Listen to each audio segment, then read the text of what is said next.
What's going on, guys? Caleb here, Caleb's Property Maintenance. Thank you as always for coming back for yet another video. Today, guys, I know it's been a minute again, but I just wanted to talk to you guys today about the weed killer that I used for our lawn. I know that some people have requested that I share that, and I absolutely wanted to share that, and so now I'm going to be able to do that. So let's get into the video right now.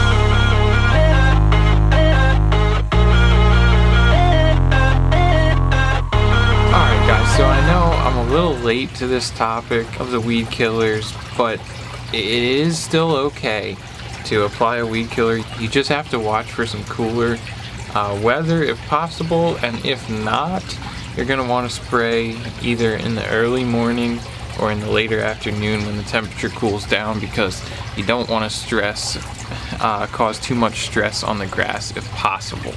So the least amount of stress we can have, the better. Any weed killer that you put down is going to stress the grass itself just a little bit, but you just have to, there's always a bad side, but the end result is always good, so you always have to remember that. So what I use and what I used this year was Bonide Weed Beater Ultra. And it says here on the front here that it kills 200 plus broadleaf weeds, and it's proven cool weather performance, and it shows a little thermometer here on the front, and it says down to about 40 degrees, which is good, but we're not going to have to worry about that right now because it's way above 40 degrees. But the active ingredient is MCPA, MCPP, yeah, you know me, that's right. And couple other small things in real small quantities, and then that's about it. So what's nice about this weed killer, I had been using a product called Speed Zone before this, and what I didn't like about Speed Zone was that it was pretty watery when you would apply it, and so it wouldn't really stick to the leaf blade surface. It would kind of like run off, and I didn't like that, and so you were supposed to use what's called a surfactant for that. And what a surfactant does is makes the weed killer sticky so it can stick to the plants. And so it was sort of as I was in the process of learning these things, and so I didn't use a surfactant with Speed Zone. So I still had really good results. It killed killed all the white clover, knocked that out. That was the biggest issue I had in my yard, and it knocked all that out, so I was really happy with the Speed Zone. But when I found the Weed Beater Ultra, which is basically like the same thing, that doesn't require a surfactant, and when you open the stuff up, it's definitely like a little bit of a thicker substance. Yeah, you definitely don't need a surfactant, so I like that about the Weed Beater Ultra. The one thing that I did not see results with the Weed Beater Ultra on was on a weed called plantain.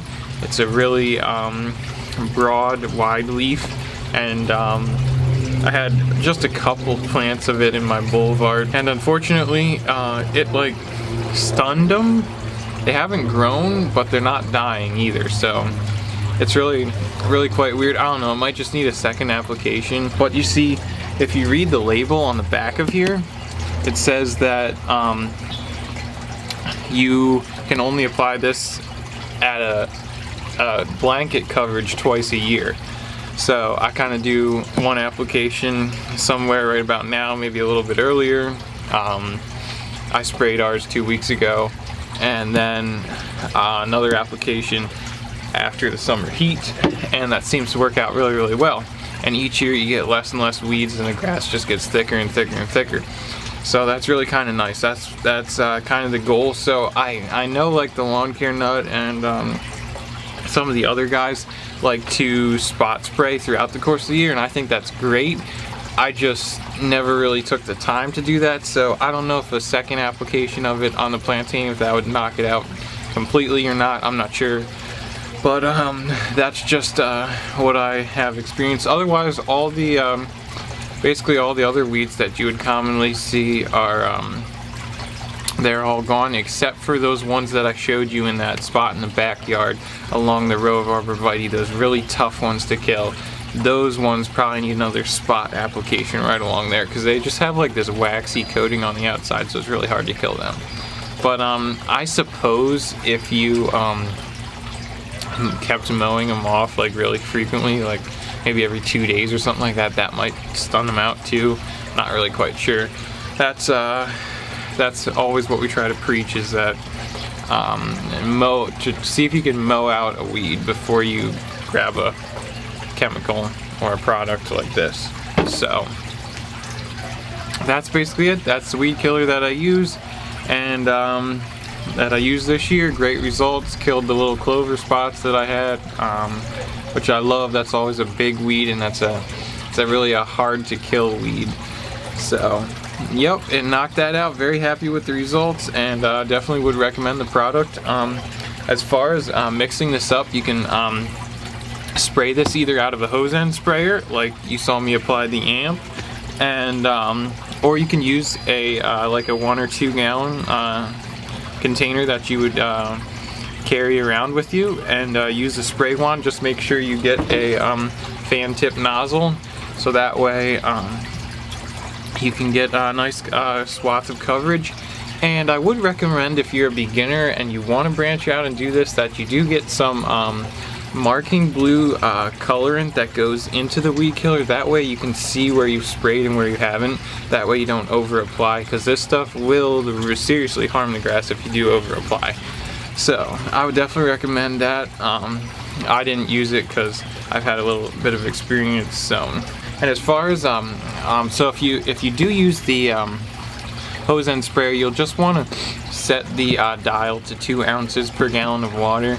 And so then naturally, if we think about that, okay, 2 ounces per gallon, then if we mix this up in a tank, or like you're about to see with that tank sprayer I have, that Spreader Mate, we naturally then would want 2 ounces per gallon of water. So it's nothing more than mixing 2 ounces in 1 gallon of water. That's all. That's as simple as that. This is 1 quart, and it costs $45, $45.99, whatever, something like that. You might be able to find it a little bit cheaper. So it isn't. It isn't cheap, but it is cheap. I mean, considering you're only using 2 ounces per gallon, that's not that much. So, like I said, it is powerful. So if you do over apply, not going to be good. So you're going to want to make sure that you, if you are a beginner, that you do get some marking colorant, so that way you can see where you have sprayed, because it would be very bad if you over applied. So without further ado, guys, I'm going to show you some footage of my application 2 weeks ago. I'm sorry, I just did not have time to sit down and film this first part. So I want to say happy Father's Day. Today is Sunday. I'm just chilling out here on the porch. So happy Father's Day to all the fathers out there. And thank you so much for watching, guys. Enjoy the footage, and I will see you guys in the next one. And remember to always put your green foot forward.